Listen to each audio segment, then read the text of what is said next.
From the headquarters of Telesur English in Quito, Ecuador, I'm Carla Gonzalez, and this is From the South.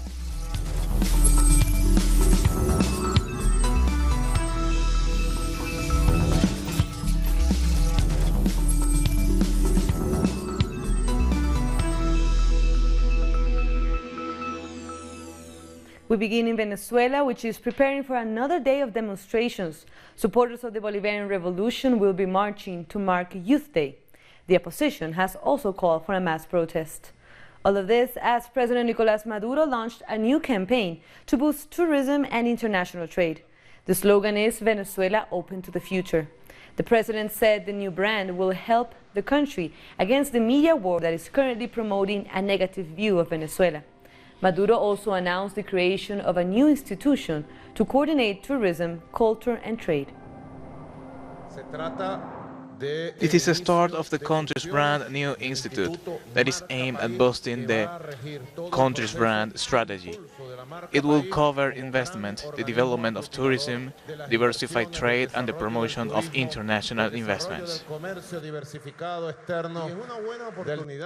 It's a good opportunity when Venezuela is in the eye of the world's geopolitical hurricane, when all the newscasts of the world opens with their news of our country to spread lies about Venezuela, when all the world media publish enter pages, when social networks boil daily with the news from our country. Venezuelan Foreign Minister Jorge Arreaza met with the United Nations Secretary General Antonio Guterres on Monday. Telesur spoke to him after the meeting. Well, this is another meeting with the Secretary General. We were speaking about strengthening cooperation between the different agencies of the United Nations in Venezuela. You know that the economy in Venezuela is being very disrupted, and it's necessary there to have multilateralism in this case to overcome any impact of unilateralism and thus cooperate, eagerly get cooperation, and even the state could also invest in projects that have been tailored by the United Nations, by its different agencies, for food, for health, for the needs of the people. The Secretary General has always been open and willing to do so, and he has gathered information about the political reality of Venezuela. He is happy to see Venezuela in peace. This has been an excellent meeting. This is the second meeting with the Secretary General this year, and we were talking about deepening, strengthening the cooperation of the agencies of the United Nations, the system of the United Nations in Venezuela, with more cooperation. You know that our economy has been damaged by foreign interventions, and of course we have always had the confidence, and we trust in multilateralism, we trust in the system of the United Nations in order to make positive things happen in Venezuela. So that is essentially what we spoke about. We gave him some information about the real picture of Venezuela at the moment, and there was a very good meeting, as it has always been, with Secretary General Guterres. The Bolivarian Alliance for the Peoples of Our America, or ALBA, has expressed their support for the Montevideo mechanism. This proposal was reached in a meeting in Uruguay for a peaceful and democratic solution to the political situation in Venezuela. The body said it should be based in peace and the respect of international law. It also rejects any interference that would violate the Venezuelan constitution.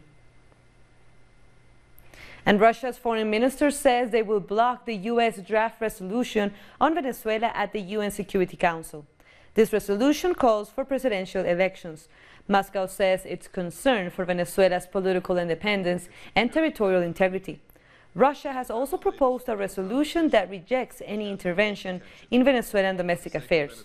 There is no date set for a vote on the U.S. draft, but negotiations are ongoing. Now we have a new leader, Juan Guaidó.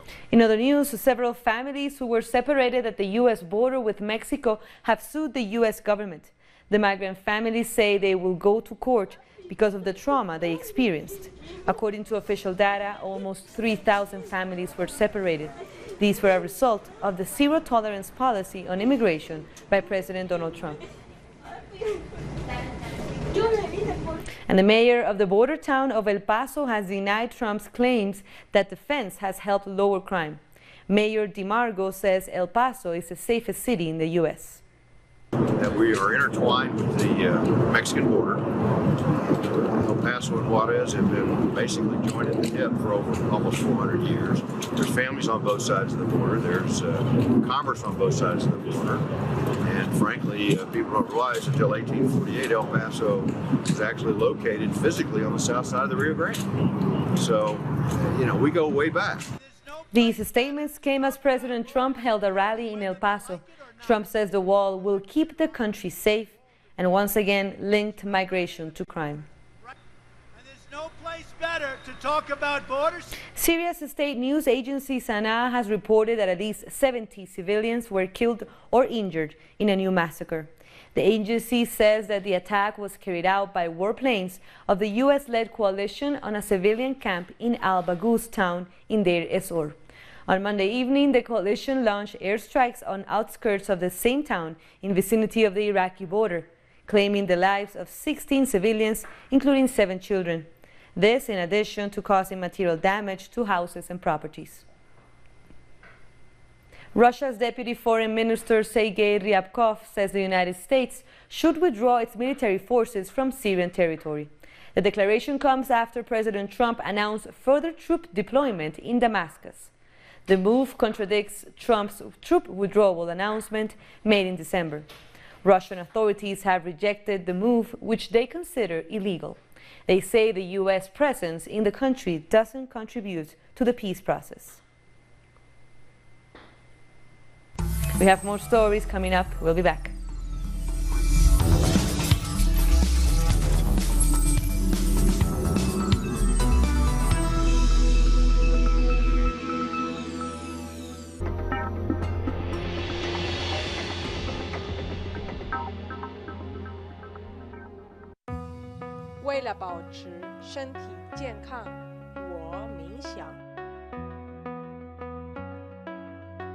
Para mantenerme saludable, yo corro.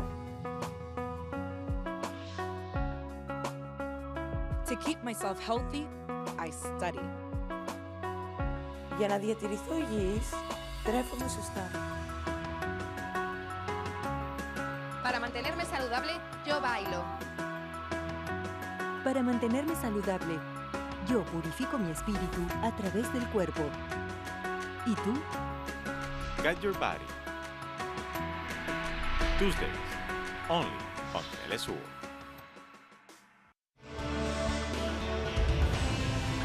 In a world infested by inequalities, abuse of power, and injustice, the American journalist Abby Martin covers the struggle for fundamental rights worldwide, deepening into the search of files which uncover the empire's strategies through our screen and web platform in English. The Empire Files with Abby Martin. Tuesday, only on FtS.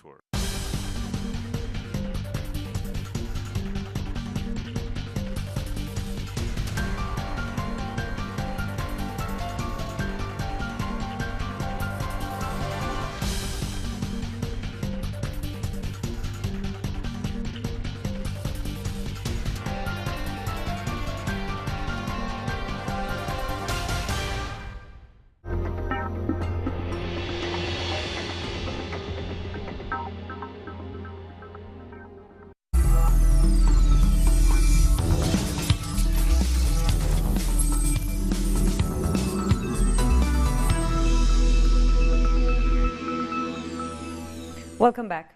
The government of Venezuela, along with several social movements, will be stationed on the international bridge connecting Colombia and Venezuela on Tuesday. The government will be distributing 70 tons of food. Let's learn more from this report in Cucuta. It's a chain of resistance against the attacks of the opposition and the United States. They are the organized communities that have decided to receive the food of the CLAP, the local committees of supply and production at the Tienditas Bridge as part of the Defense Act against the threat of war disguised as humanitarian aid from the Colombian territory.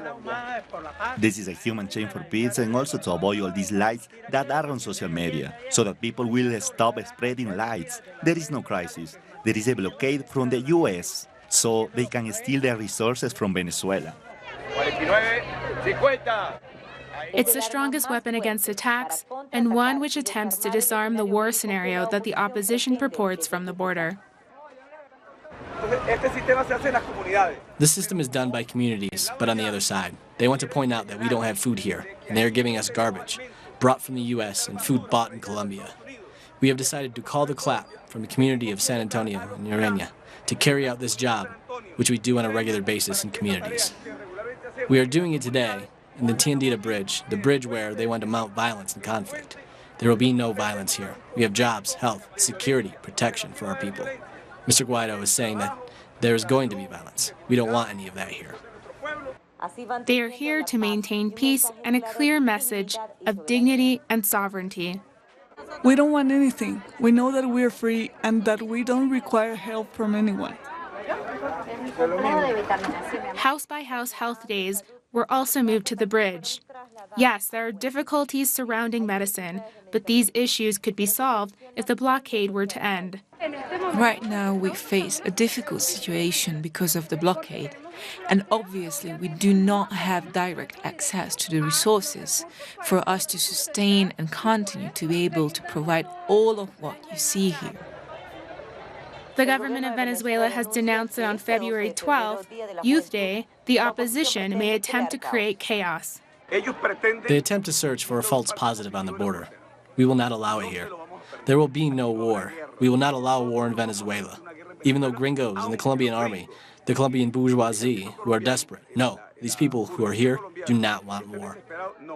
Here we are, here in the streets of Ureña, with our people of Táchira, women and men who have gone out to preserve the peace.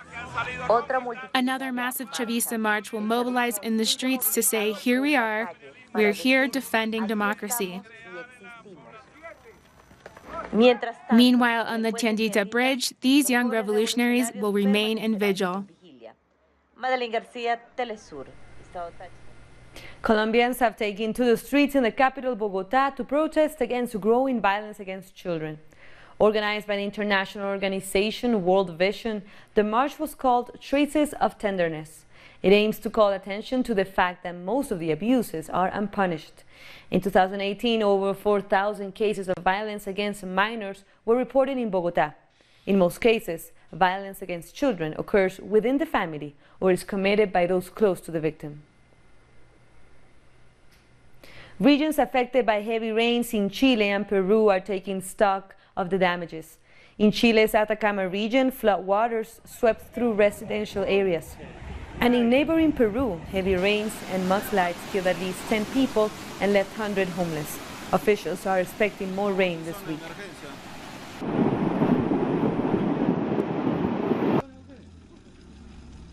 We have estimated the damages in the 3 regions of the north, thanks to the floods in the high plateau. It will be approximately 60 billion pesos.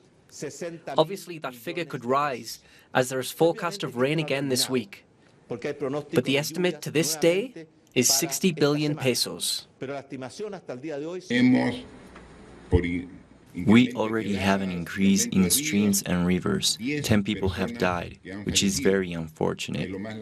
We have about 8,000 people affected, 1,800 people left homeless, and destroyed roads, bridges, housing, health centers, police stations, as well as some educational institutions. The former president of Panama, Ricardo Martinelli, will stay in jail. This after a judge denied $500,000 bail that would have allowed him to go under house arrest. Martinelli has been in jail since June as he's accused of spying on members of the opposition during his presidency. On Monday, he faced a second bail hearing where his defense tried to plead for house arrest. The former president will go on trial on March 12th.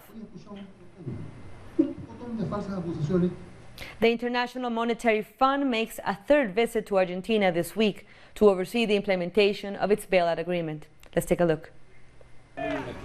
The International Monetary Fund is arriving in the middle of a crisis.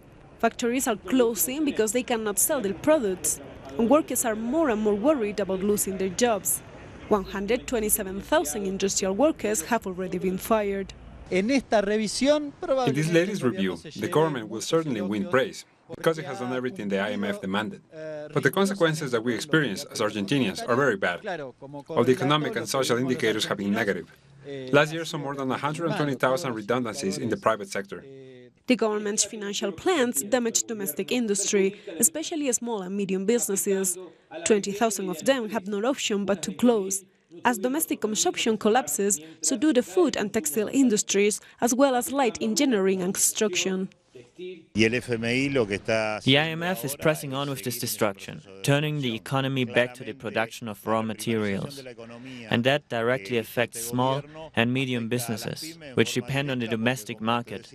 These smaller businesses provide 80% of the jobs, and they are being destroyed. The situation for Argentina's economy is critical. Inflation and devaluation are fueling a recession in the domestic market.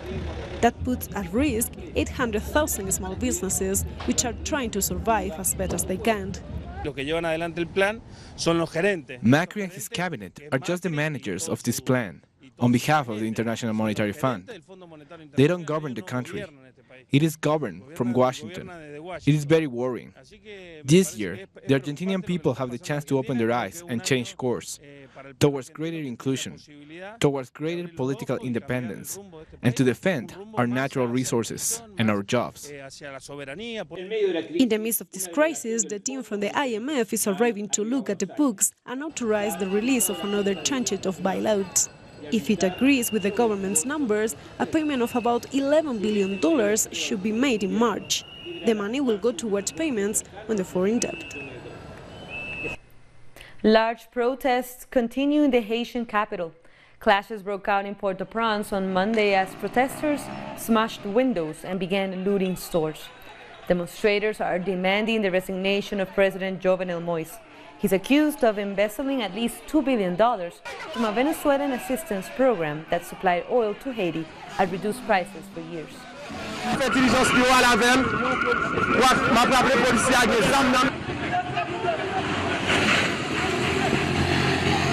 Guyana's Attorney General has asked the appeals court to keep the country's president and his cabinet in office.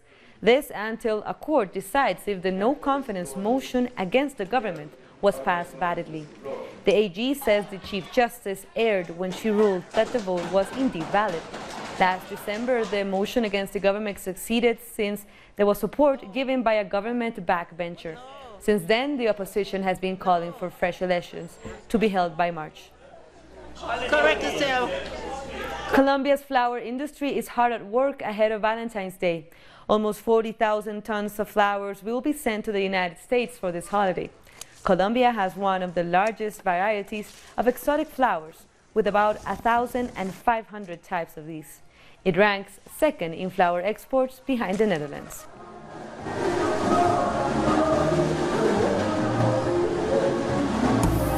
We're taking one last break. Stay with us.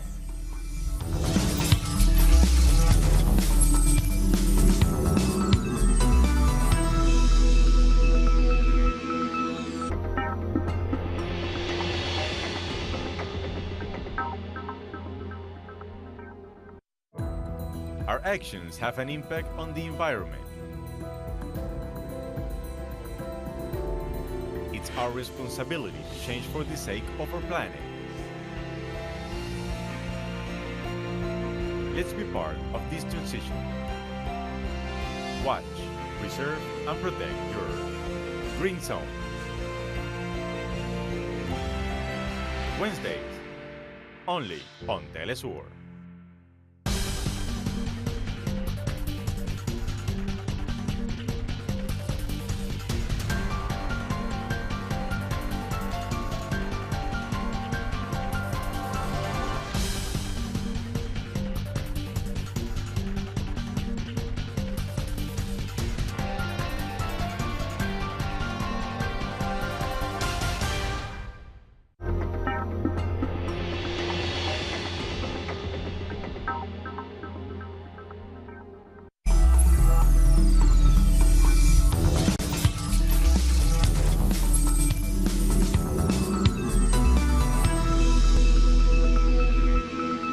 Welcome back.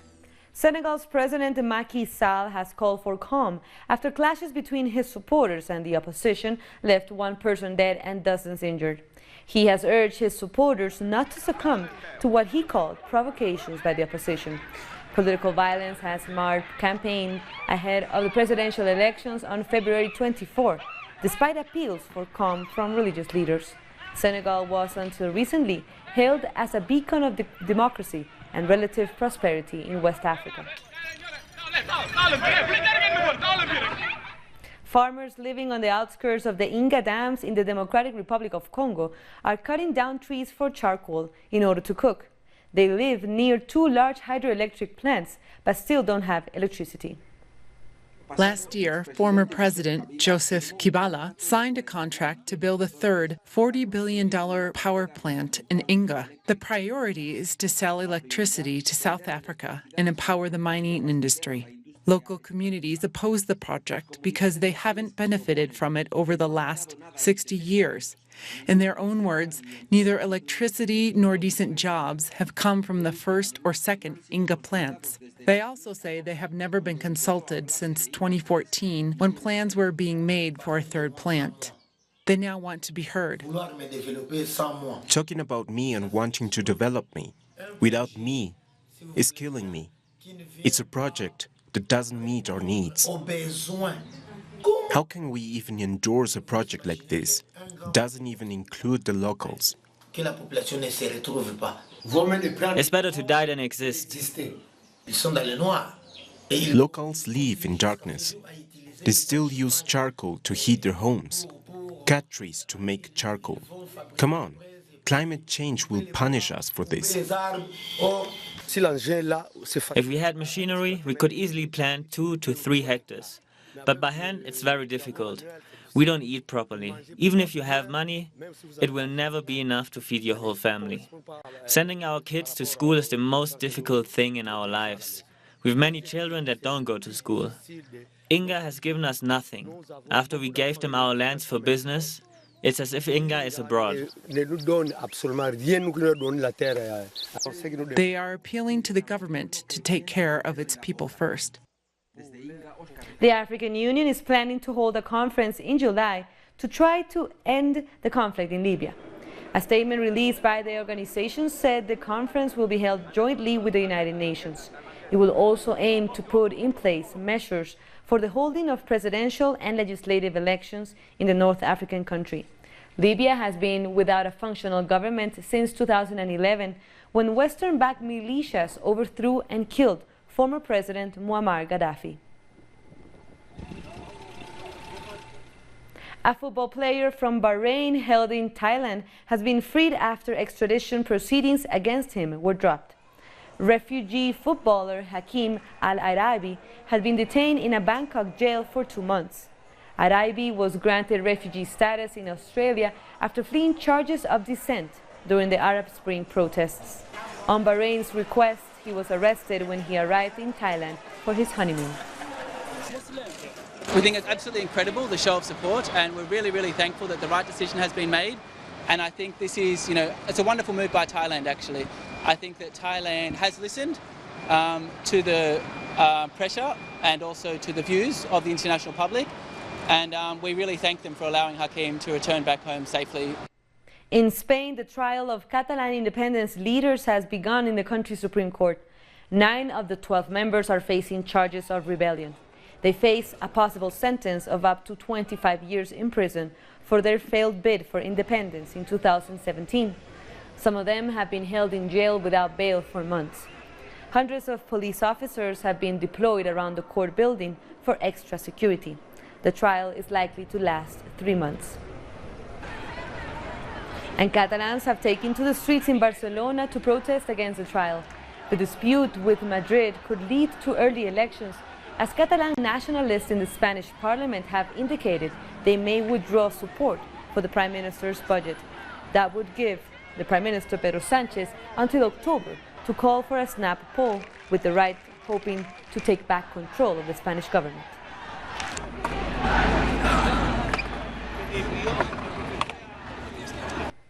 An illegal landfill in the Spanish capital Madrid has extended for 5 kilometers and has reached a residential area.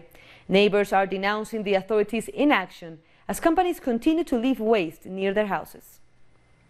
Madrid's Ensanche de Vallecas neighborhood was built as part of an urban development planning to expand the city. But since it was created, the neighbors in this area had to mobilize against dumps and incinerators, which were introduced near the neighborhood. Now they are protesting against an illegal landfill that partially occupies a green path. We have two main problems. The first one is environmental. There's a lot of garbage here that makes this place unhealthy. Problems can be spread by rats and also reek. Secondly, we have a social problem because garbage occupies a space that the people cannot use. It's very dangerous to move around here. The ecological impact of the dump is a serious concern. The landfill also contaminates a green area that connects the neighborhood with a river. The dump has all sorts of waste, like paint and glue, which pollute the soil. There are also mattresses and wheels that people could set on fire, causing air pollution. Not only individuals use the illegal dump, but also local SMEs that save money because they do not have to pay waste taxes. We can find asbestos waste, mattresses, wheels. It is also worrying that there are 10 to 12 windscreens and about 50 wheels. This means it is not only individuals that come here to throw their waste. Local residents say that authorities have abandoned the areas, and they explain that an inequality between north and south areas in the city is also remarkable. You will not see a dump like that in the areas in the north. However, all the garbage that people are generating in the north comes here. Of course, there's a lot of rubble from new constructions in the north that come here. That is why we ask for a rebalancing between all areas and to recover the quality of life for the neighborhoods in the south. The local and regional government are blaming each other, but none of them assume their responsibility. Meanwhile, local residents are urging the closure of the access to the dump and that the green areas be recovered. And for our last story, we look at celebrations for the Chinese New Year, the Year of the Pig, which continue across the world. For example, in Canada, thousands of people braved sub-zero temperatures in Vancouver to witness this unique parade. Over 4,000 people participated in the event, which showcased traditional Chinese performances, music, and martial arts.